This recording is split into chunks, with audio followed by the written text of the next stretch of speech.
So one more with the same picture as last time. A parabola that's crossing at 0 and 2 on the x-axis. And if I were to substitute in the middle, it would be a 1. So that would be -1 and a +2, so that's a y value of 1. Right there. So its vertex is at 1, 1. And this time rotated about the line y equals 1.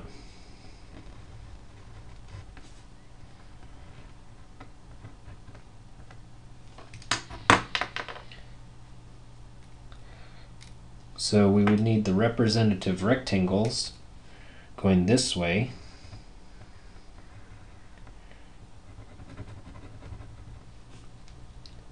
So that it's between the two functions. And then we've got that the rectangle is not parallel to the axis of rotation. That means this actually is not going to be a cylindrical shell. So this is instead either the disk or washer method. So for that method, we need to know, well, what's the bigger radius? So go from the axis of rotation all the way to the farthest away function. So that's going to be the bigger radius. And then go from the axis of rotation to the closer function, and that's going to be the small radius. And with the disk or washer method, the idea is you integrate pi times the big radius squared minus the little radius squared. D whatever variable you're going to be using. And in this case, the rectangle has to move back and forth between 0 and 2, so it's going to be dx. Okay, so we've got integrate pi.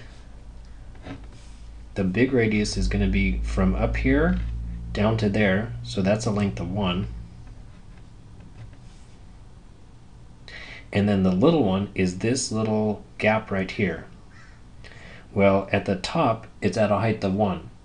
And at the bottom, it's at the height of a parabola. So the length of this gap is the top number minus the bottom number. So the length of the gap, or the radius, is going to be 1 minus the parabola.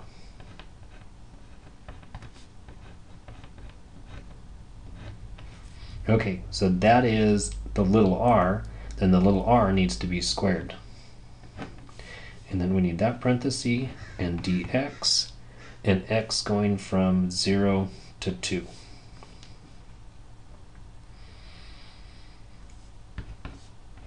So this needs some serious algebra. That's going to be a 1.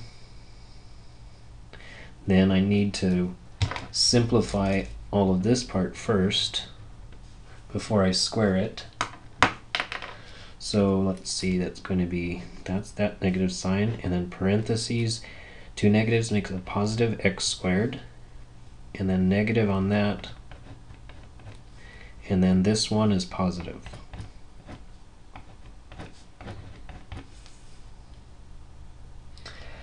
And then I need to square that. Or over here in the scratch paper, I could say x squared minus 2x plus 1 times x squared minus 2x plus 1, and sort of use long multiplication, reminding me of 3rd grade.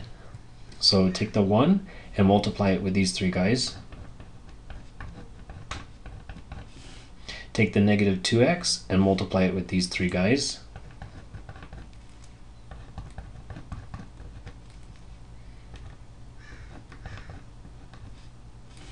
And take the x squared and multiply it.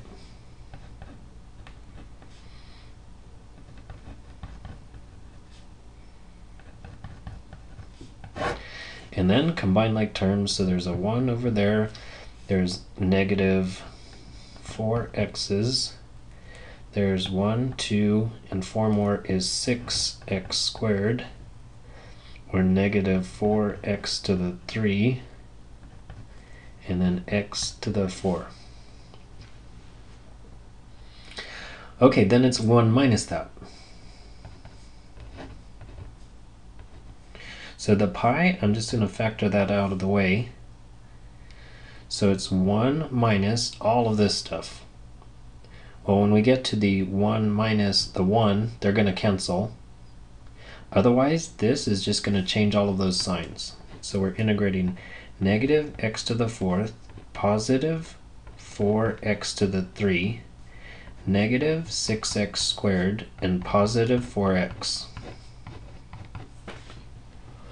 Wow, now we finally get to do some calculus. So the antiderivatives are going to be negative x to the 5 over 5. Oh, this one is going to be x to the 4 over 4, but then the 4's are going to cancel. This would be x to the 3 over 3, but that will divide into that 2 times. And then x to the 2 over 2 also simplifies. And then thank goodness for the 0, because all of those are going to be 0, so that contributes nothing. We just need to figure out, what about the 2?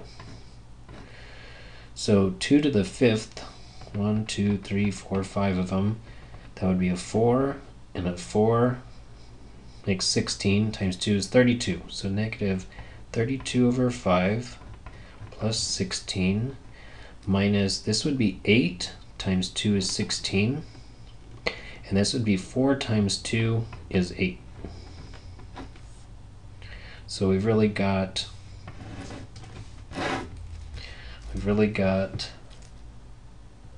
those gone, and then 8 minus 32 fifths. So that would be 40 minus 32.